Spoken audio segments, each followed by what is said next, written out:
ক্ষুব্ধ শিক্ষার্থীদের দাবির প্রেক্ষিতে পদত্যাগ করেছেন শিক্ষামন্ত্রী আ.ন.ম এহসানুল হক মিলন। প্রায় 4 ঘন্টার বৈঠক শেষে রেজিস্ট্রার প্রফেসর ইফতিখারুল আলম মাসুদ পদত্যাগের বিষয় নিশ্চিত করেন। দুর্যোগের মধ্যে এইচএসসি পরীক্ষা, শিক্ষামন্ত্রীর বক্তব্যকে ঘিরে শিক্ষার্থীদের বিক্ষোভ, সংসদ ভবন ঘেরাওয়ের কর্মসূচি এবং শেষ পর্যন্ত বিক্ষোভ সমালোচনার মুখে পদত্যাগ করলেন শিক্ষামন্ত্রী আ.ন.ম এহসানুল হক মিলন। অবশেষে ছাত্রদের আন্দোলনের চাপে পদত্যাগ করছেন বর্তমান শিক্ষামন্ত্রী ডক্টর আ.ন.ম এহসানুল হক মিলন, যাকে আমরা হেলিকপ্টার মিলন নামে চিনি। ভয়াবহ বন্যা পরিস্থিতিতে পরীক্ষা স্থগিত না করে এই পরিস্থিতিতে পরীক্ষা নেওয়ায় ব্যাপক সমালোচনার মুখে পড়েছেন এই আলোচিত শিক্ষামন্ত্রী। শোনা গেছে শিক্ষার্থীদের চোখের জল আর ক্ষোভের আগুনে এখন ভাসছেন তারেক রহমান। শিক্ষার্থী এহসানুল হক মিলনের ইগো আর দম্ভ একেবারে চূর্ণ করে দিয়ে বার্তা দিয়েছেন তিনি। লাখো শিক্ষার্থীর অভিশাপে এবং তারেক রহমানের করা হস্তক্ষেপে কি তবে চিরতরে গদি হারাচ্ছেন অহংকারী শিক্ষামন্ত্রী? শিক্ষামন্ত্রী আ.ন.ম এহসানুল হক মিলনের পদত্যাগের দাবিতে রাজধানীর সায়েন্স ল্যাব মোড় এবং উত্তরায় সড়ক অবরোধ করে তুমুল বিক্ষোভ করেছে ঢাকা কলেজ সহ বিভিন্ন শিক্ষা প্রতিষ্ঠানের শিক্ষার্থীরা। শিক্ষামন্ত্রীকে পদত্যাগ করা আমাদের ওয়ান টুর ব্যাপার। উনি যেভাবে আমাদের ভয় দেখাইতেছে ওইটা আমরা প্রিপারেশন নিব কি? আমরা উনার কথা চিন্তা করলে মনে হয় যে আমরা শেষ। আমরা চাই মিলনের পদত্যাগ হোক, আমরা তার মতো শিক্ষামন্ত্রী চাই না। মিলনের পদত্যাগের দাবি। সে কিভাবে ছাত্রদেরকে মুরগি বলে? এটা মুরগি বলার কোনো যৌক্তিকতা আছে? বাচ্চাদের উপরে প্রচুর জুলুম করা হচ্ছে, এটা কোনো অবস্থায় মেনে নেওয়া যায় না। এই শিক্ষামন্ত্রী আমাদের সিচুয়েশন বুঝে না, তার উচিত পদত্যাগ করা। শিক্ষামন্ত্রী এহসানুল হক মিলনের পদত্যাগের দাবিতে সংসদ ভবন সহ গোটা বাংলাদেশ উত্তপ্ত হয়ে উঠেছে। যার মধ্যে বিন্দু মাত্র কোনো শিক্ষা নেই, বিবেক বুদ্ধি নেই, সে আবার কেমন করে শিক্ষামন্ত্রী হয়? বাংলাদেশে বন্যার কারণে অনেক জায়গায় পরিস্থিতি এতটাই ভয়াবহ হয়েছে যে মৃত্যুর পরে মানুষকে দাফন করার মতো জায়গাও অবশিষ্ট ছিল না, যে কারণেই তার লাশ পানির উপরে ভাসিয়ে দেওয়া হয়েছে। গলা পরিমাণ পানিতে হেঁটে শিক্ষার্থীরা পরীক্ষা দিতে গিয়েছেন। দীর্ঘ 2 থেকে 3 ঘন্টা পরিমাণ ভিজা কাপড় পরিধান করার কারণে অনেকে ইতিমধ্যে অসুস্থ হয়ে হাসপাতালের বেডে শুয়ে আছেন। এমন পরিণতির কারণে এদেশের সর্বস্তরের জনগণ শিক্ষামন্ত্রী এহসানুল হক মিলনকে দায়ী করেছেন, যে কারণেই সর্বস্তরের জনগণ এবং ছাত্র জনতা, বিক্ষুব্ধ জনতা তারা রাজপথে ঝাঁপিয়ে পড়েছেন। তাদের সকলের একটাই স্লোগান, একটাই দাবি যে আমরা এই শিক্ষামন্ত্রীর পদত্যাগ চাই। যে কারণেই ইতিমধ্যে বিক্ষুব্ধ ছাত্র জনতার তোপের মুখে এবার চিরতরে গদি হারাচ্ছেন শিক্ষামন্ত্রী এহসানুল হক মিলন। দর্শক, এ বিষয়ের কিছু অংশ ভিডিওর শুরুতে শিরোনামে আপনারা দেখেছেন, বিস্তারিত পুরো ভিডিও জুড়ে। তার আগে আমার একটা অনুরোধ, যারা আমাদের চ্যানেলে নতুন আসছেন চ্যানেলটি সাবস্ক্রাইব করে ওয়াল ক্লিক করে বেল আইকনটি বাজিয়ে দিন। দর্শক, চলুন দেখে আসি এই এহসানুল হক মিলনকে নিয়ে ছাত্র জনতা কি মন্তব্য করেছেন সেটা আমরা প্রথমে দেখে এরপরে তার পদত্যাগের যেই গুঞ্জন উঠেছে সেটা আমরা দেখব।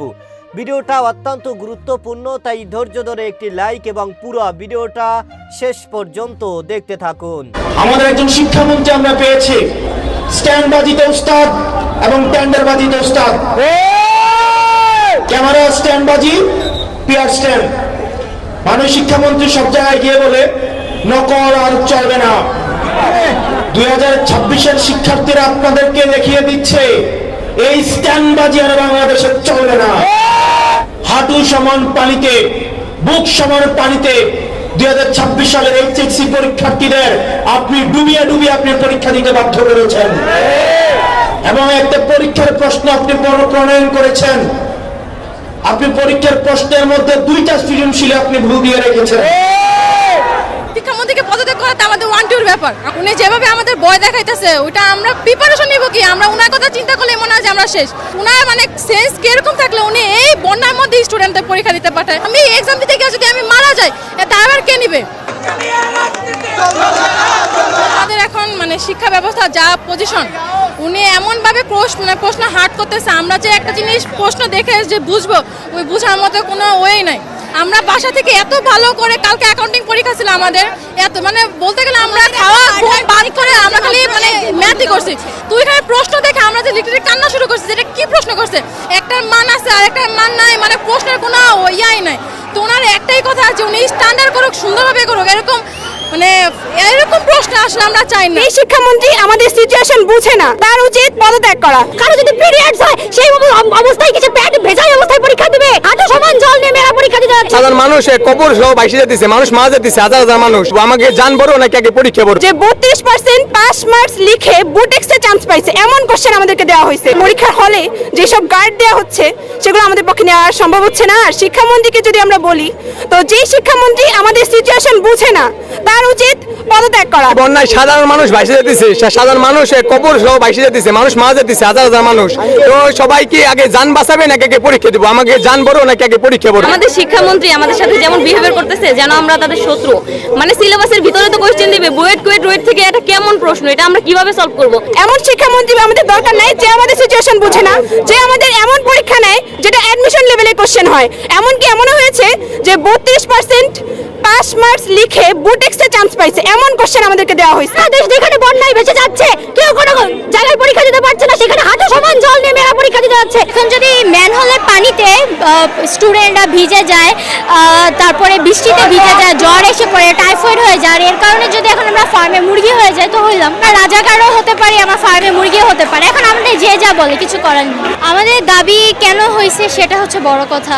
আমাদের বাংলাদেশে যে অবস্থা, আমরা যদি ঢাকার বাহিরেই দেখি, ঢাকার ভিতরে দেখি, আমরা নটরডেম কলেজেই দেখি, যেটা বাংলাদেশ অনেক one of the most popular একটা স্বনামধন্য কলেজ। সেই কলেজের সামনে আপনারা যদি যে দেখেন, ম্যানহোলের পানি হাঁটু পর্যন্ত উঠে গেছে, স্টুডেন্টরা পড়ে যাচ্ছে, তারা ঠিকমতো কলেজে যেতে পারছে না, অনেকের অ্যাডমিট কার্ড ভিজে যাচ্ছে, অনেকের রেজিস্ট্রেশন কার্ড ভিজে যাচ্ছে। সো বাংলাদেশে নটরডেম কলেজের মতো কলেজের সামনেই যদি এত পানি থাকে, তাহলে ঢাকার বাইরে যে পরীক্ষার্থীরা আছে তারা কিভাবে পরীক্ষায় অংশগ্রহণ করবে? সে কিভাবে ছাত্রদেরকে মুরগি বলে?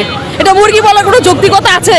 আসলে কি এটা ছাত্রীদের উপরে, মানে শিক্ষার্থীদের উপরে খুব জুলুম করা হচ্ছে। এতটা জুলুম আমরা এর আগে কখনো দেখি নাই। তো এইটা যেভাবে আমরা মানে দেখতেছি, এতে সবারই নামা উচিত, সবারই এটা একটা আন্দোলন করা উচিত। কেন যে শিক্ষার্থীরা না মানে পড়তে পারতেছে না, টেনশনে খাইতে পারতেছে না, তারা ঘুমাইতে পারতেছে না। আমার বাসার সামনে একজন মারা গেছে, 7 তলা থেকে লাফ দিয়ে সে মারা গেছে। এগুলো অনেক অনেক সংবাদ চাপ মানে গোপন রাখা হচ্ছে, এগুলো লুকানো হচ্ছে, বাচ্চাদের উপরে প্রচুর জুলুম করা হচ্ছে। এটা কোনো অবস্থায় মেনে নেওয়া যায় না। এটা আমরা মানবো না, আমরা গার্জিয়ানরা মানবো না। এবং আমি সবাইকে বলবো যে সবাই এসে এটা একটা জোর আন্দোলন করুন, যাতে শিক্ষামন্ত্রীর পদত্যাগ চাই। আমরা শিক্ষামন্ত্রীর পদত্যাগ চাই, এক দফা এক দাবি শিক্ষামন্ত্রীর পদত্যাগ চাই আমরা। কারণ আমরা আমাদের বাচ্চাদের দিকে তাকাইতে পারতেছি, তারা খায় না, ঘুমায় না, তারা খুবই মানে একটা কি অবস্থা, যার যার মানে ফ্যামিলি সেটা বুঝতে পারতেছি, ভুক্তভোগী। এরকম অবস্থা আমরা জীবনেও দেখিনি। বাবা মা মারা গেলেও তারা এতটা কষ্ট পায় না, যা পরীক্ষা দিয়ে আসার পরে দেখতেছি। বাচ্চাদের অবস্থা খুবই করুণ, আমরা এইরকম দেখতে পারতেছি না। আর শিক্ষামন্ত্রী যা করতেছে এটা করা তার একদমই উচিত হচ্ছে না। এটা একটা জুলুম করতেছে, তাদের রাজনীতি একটা কোনো একটা মানে ইস্যু আছে, এটা বাচ্চাদের উপরে চাপাই দিতেছে, যার ফলে বাচ্চারা এটা ভুক্তভোগী হচ্ছে।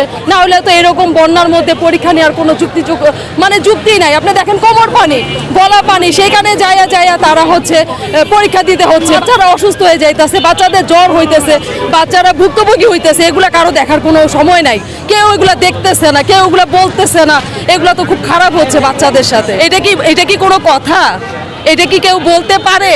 তার সন্তান নাই, তার সন্তান কি পড়ালেখা করে নাই, সে বোঝে না এগুলা, সে কিভাবে ছাত্রদেরকে মুরগি বলে? এটা মুরগি বলার কোনো যৌক্তিকতা আছে?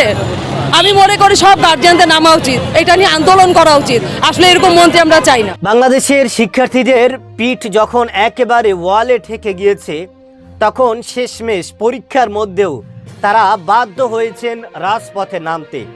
তাদের সকলের একটাই দাবি, তাদের একটাই আন্দোলন, সেটা হচ্ছে যে এই শিক্ষামন্ত্রী এহসানুল হক মিলনের পদত্যাগ চাই। কারণ তিনি তার এই শিক্ষামন্ত্রী হওয়ার পরই এদেশের ছাত্র জনতা একটা ভয়াবহ আতঙ্কের মধ্যে পড়েছে।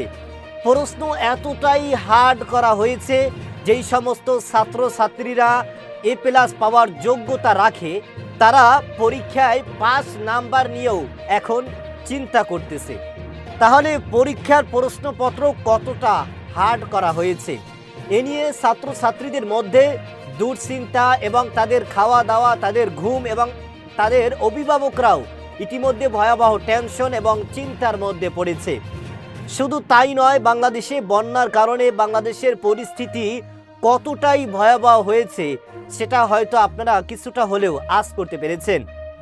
পানিতে মানুষের ঘর, মানুষের বাড়ি, মানুষের ব্যবসা বাণিজ্য, দোকানপাট একেবারেই তলিয়ে গিয়েছে। মানুষ কি খাবে, কেমনে বাঁচবে, তাদের জীবন নিয়েই ইতিমধ্যে আশঙ্কা শুরু হয়ে গিয়েছে। তার মধ্যে একটা দিনও এসএসসি পরীক্ষা বন্ধ করেনি শিক্ষামন্ত্রী এহসানুল হক মিলন।